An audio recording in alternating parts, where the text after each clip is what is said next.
We're doing this. Greetings, programs, and welcome to The Legend of Zelda Link's Awakening on Switch.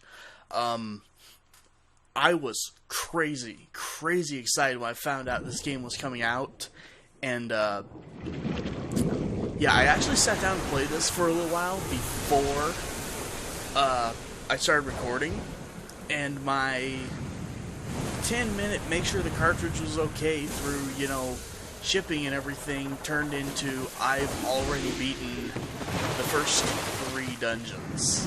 So what I'm going to do here is I'm going to play through, catch up to where my real save file is, and then switch over to that one. So I'm not going to be doing a whole lot of the side, you know, find all the crud stuff here for the video, but I will be taking care of all the dungeons and stuff like that. But, you know, if you want 100% guides and, you know, see all the different stuff you can do, good lord, YouTube is already flooded with those things, so just go watch those. Here, we're just gonna be having fun. And, already, I have to say, I love what they did with the music and the visuals in this game. It is so good. I just love this game.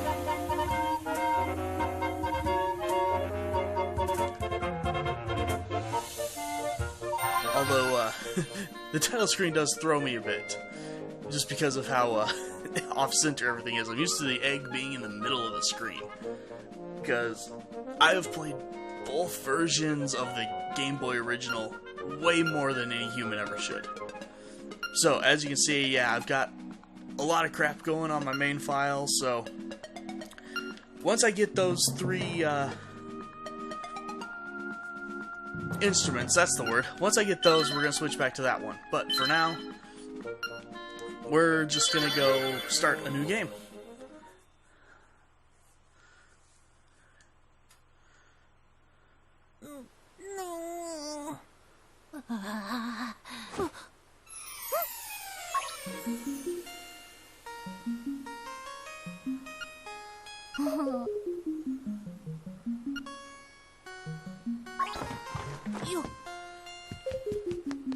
Alright, and so we wake up, we go over here, and we talk to Mario. I don't care if he says his name is Talon, his name is Mario. And we get our shield, which is not an item we have to equip. It is actually just by default on R and ZR, which is also nice, because yeah, I'm using a Pro Controller right now, which means I've got, you know, really good access to both buttons, but the Joy-Con R buttons are kind of tiny, and yeah, just again, the detail in all this game is just everywhere. You know, little family pictures, a picture of the egg up there. I could easily spend like 3 hours just walking around looking at stuff. I'm going to try not to do that again. There's already a million videos pointing out all the cute little details and, you know, 50 details you didn't notice. So, we're just going to stick to the game itself here. But also, yeah, while the dungeons still scroll screen to screen like you're used to, for the most part at least, the overworld, from what I've seen, is actually just one massive continuous plane, which is really cool. You know, I've heard some people being upset about this game dropping frame rate and stuff, and yes, it does have dips here and there, but nowhere near enough to make this game as horrible and unplayable as I hear it is. And here we go again. So, fun feature in this game, you can actually hit B and go through the owl's text really quickly. Because, as someone who would often just sit down and play the original for, you know, the entire game in an afternoon, I've grown to dread Mr. Hoot. And so being able to skip through his text really quickly is really nice. Also, I have no idea what they did with the levers in this game, but they are, like, horrifying.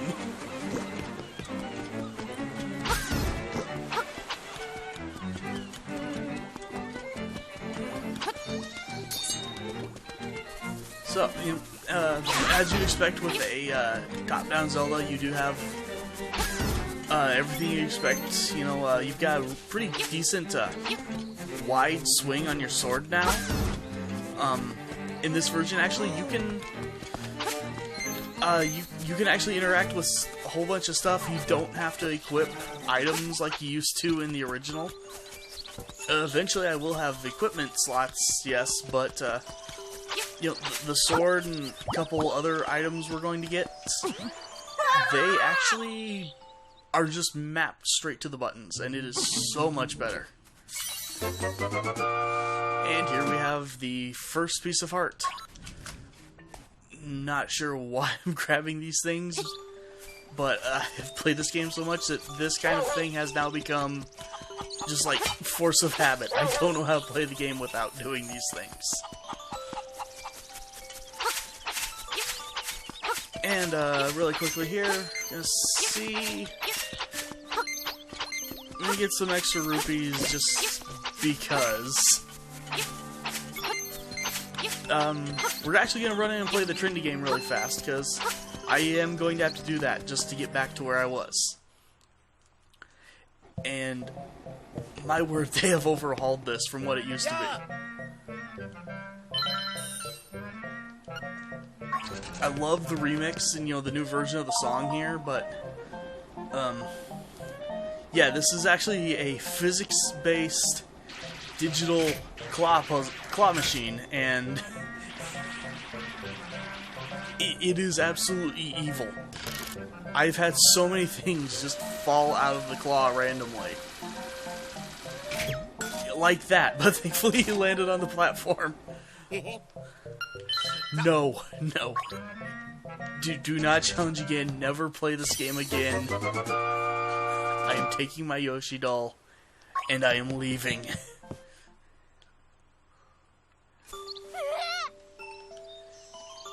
Why, yes, kid.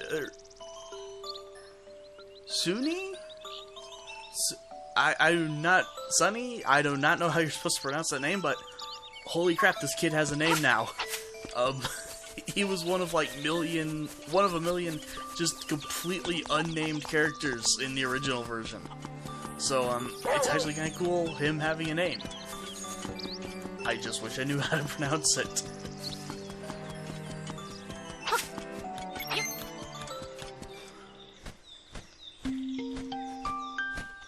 And here we go again. Skip.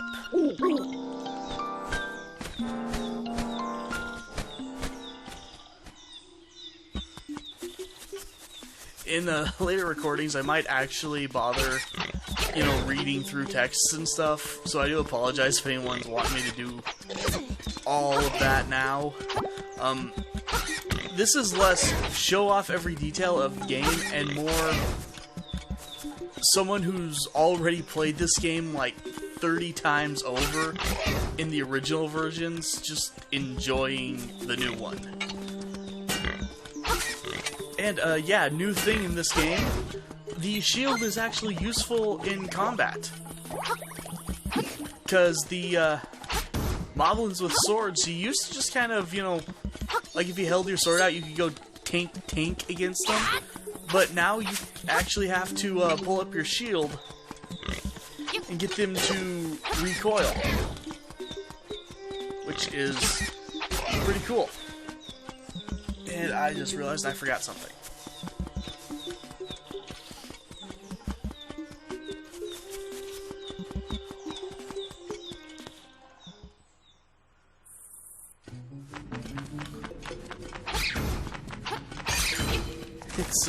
it's really weird seeing the bats just sitting in the holes. Because on it's one of the ways in which just the, you know, 4-color screen on the original Game Boy did help this game out a little. Where that actually made it, all you saw was eyes in the hole.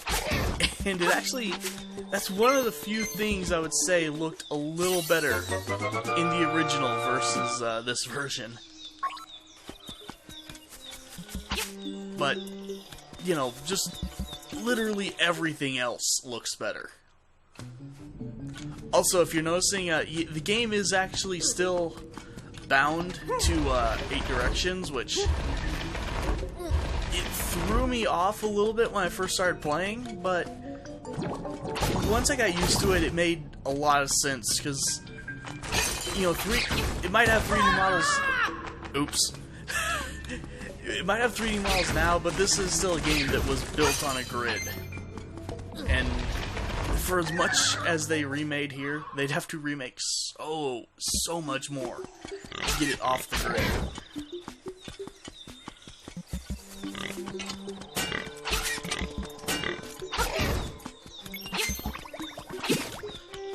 Also, yeah, when these guys, if you see these guys split, run away from them, because the little ones will actually just stick to you, and you can't use your sword while they're attached to you. Anyway, we have our first piece of power, and a Guardian Acorn. Do I still have the piece of... No, okay, so the piece of power is lost when you get the Guardian Acorn. But yeah, both of these actually give you like a little flame overshield effect, just to show you have it, which is a nice touch. And the remake, the music that plays isn't painfully annoying like it was in the original.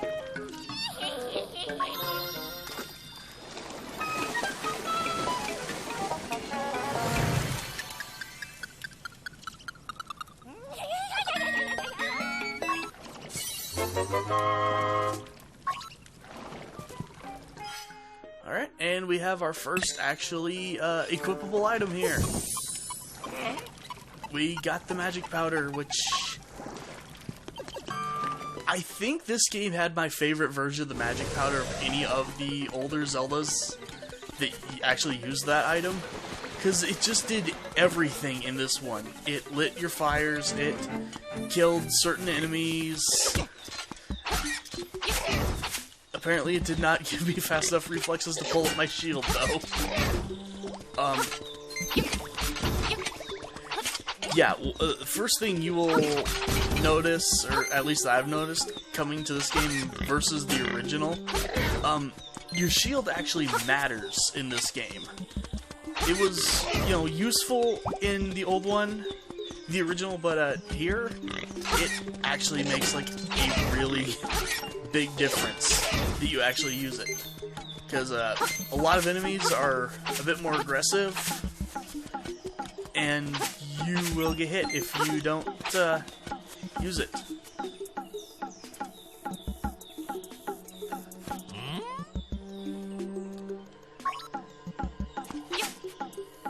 Sorry, I just now noticed that this raccoon's just sitting around beating his own stomach like a drum. Did not actually give him enough time to do that last time I was here.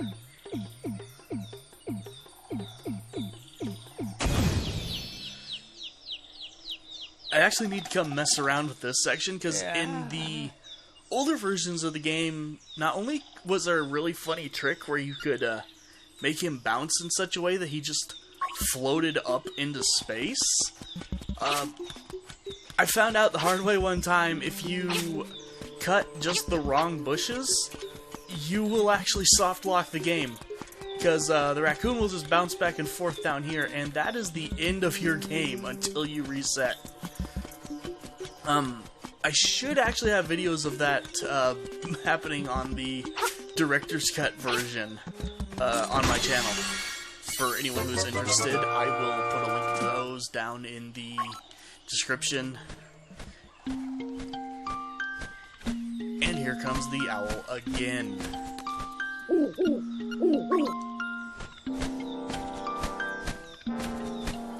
And there goes the owl again. Oh, being able to skip his dialogue is such a relief. Because there are some times where he just drones on. It's I find it worse than Kaepora Gaebora in Ocarina of Time, because he showed up a lot at the beginning, then kind of left you alone. This guy, you're not getting free of him. Like, anytime you make any kind of story progress, he pops up again.